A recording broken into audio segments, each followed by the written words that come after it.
All right, welcome back. Just breezing through the first hour here. We're mixing it up with the best of them. I'm joined again by my two good buddies, David Eisenbach, professor at Columbia University, and also a Democratic candidate right here in New York for public advocate. We could use you now, that's for sure. And Jadan Horyn, Republican strategist, contributor to Metropolitan Magazine.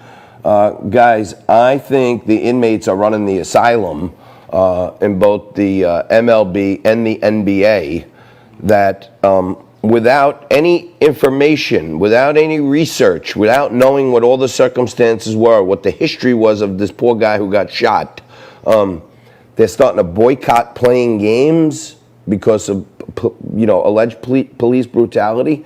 I don't ever want to watch these things again. Brutality, John, they shot the man in the back 7 times. Correct. 7 times in the back with the kids in the back of the car. There's no alleged police brutality. This is a flat-out murder. Okay, well, right on television, until someone's proved guilty, I'm supposed to say alleged. So I try to condition myself. I saw it. I was confused what's going through the mind of a cop who would fire his gun that many times.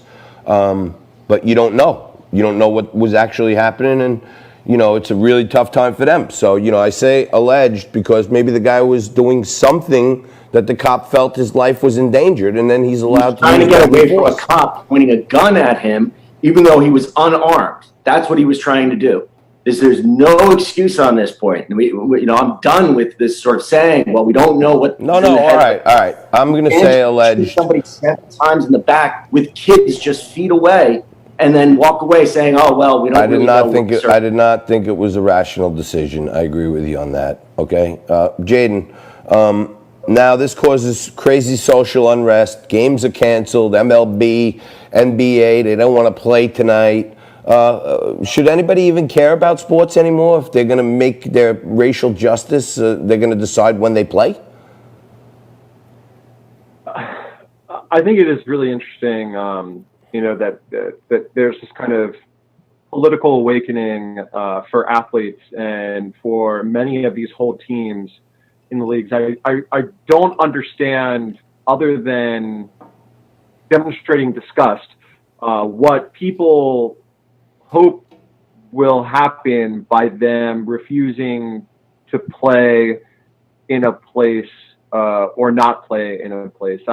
This whole movement, and I'm not going to restrict it, intellectually speaking, to just Black Lives Matter, because we saw it also with gay rights, and we saw it with the transgender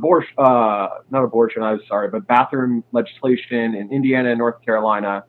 There's this movement, this intellectual movement on the left that preventing entertainment and entertainment acts from playing, essentially boycotting countries, counties, states that they disagree with, most obvious, Israel, somehow is going to change people's minds. I don't know about that. For them saying they're disgusted and they don't want to play, fine. I think that is a natural moral response. But that's not really what it is. We have to get to the root of it, which is this leftist idea that we can boycott things that we disagree with, and especially when it comes to entertainment, and that as an idea, that is something that as a society we should throw away. No, you don't want to do something because you're personally disgusted, fine. If you want to institutionalize your disgust, I don't know about that. Yeah, Dave, you made a great point earlier when you said that, what women, soccer moms care about safety and security. And now you have Don Lemon, one of the kings of the left-wing media out there, basically imploring Joe Biden to say, please do something about these riots, or say something condemning them, because you're making Trump's case for him. He's making the contrast by not weighing in. People know that's what he's for. Now, a kid picks up a gun and thinks he's going out there and starts firing in the crowd, kills 2 people. He is going to jail, and he deserves it. But this stuff seems to be fomenting itself. Yeah, and the violence is now escalating because you have these counter demonstrators now showing up with machine guns, assault rifles. What's interesting in that case, this Kyle Rittenhouse, is people are yelling that he just shot other people, and the cops do absolutely nothing. In fact, they give him some water and they let him go. Had it been a black man walking down the street with an assault rifle, they would have been on him. He would have been down on the ground one way or the other. And that situation up there in Kenosha really shows the disparity of how the police approach blacks and whites. And it's something that has to end. And for Joe Biden to be silent on this is absolutely shameful. Yeah, I think the whole party is basically, it's like a default answer to what they stand for. If you don't say anything, then people just think you're for it and you're ignoring it. But it's becoming the elephant. Democratic strategy is anybody but Trump. And Biden is just some sort of amorphous Democrat, not proposing any policies, not wanting to rock the boat, just promising some return to some normalcy that was pre-Trump.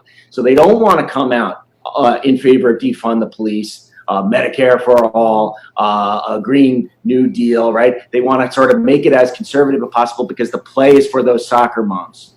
Right, but Jadan, that is, for anybody that has half a brain in their head, that is the new normal that they want to hey, Joe Biden's going to be okay. All right, we're going to get him in there. He's not going to be a crazy tweeter. And then Obama and Clinton cartel folks are going to be behind the scenes running things. And what they want to give us is Medicare for all, free college, no borders, $4 trillion in new taxes, the Green New Deal. That's their platform, right? But that's not their platform. That is the Democratic platform has rejected all those things, and Joe Biden has rejected all those things. I would love it if they were calling for all those things, and that if that's what Biden. Come on, Dave. Kamala Harris was the co-sponsor of the Green New Deal, so you don't pick someone up if their ideology is completely opposed to yours. You're bought in. Schumer is against it. These corporate Democrats are never going to go for any of that stuff.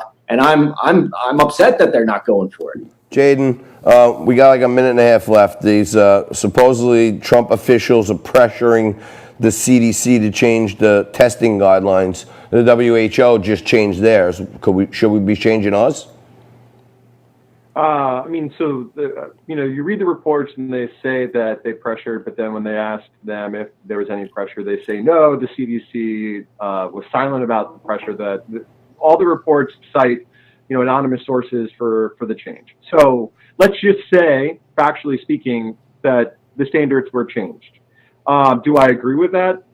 It doesn't seem that the CDC has demonstrated anything is science-based from the original recommendations they gave that masks were ineffective when my mom's a nurse and she worked in hospitals, and clearly they are effective, to now. So frankly, I think the CDC has made erroneous recommendations based on political considerations, either of this administration or of supply chain economics. And frankly, that's not the way the CDC should work. Yep. I think the CDC should be investigated, and I'm not afraid that it was undue pressure from the Trump administration. I think it specifically waited until Fauci had surgery to change it when he was out of the office. Wow. They changed the criteria because Trump knows that if the testing keeps on revealing that this virus is back in a big way in November, he's going to lose. All right, David Eisenbach, Jadan Horyn, thank you very much. David gets the last word.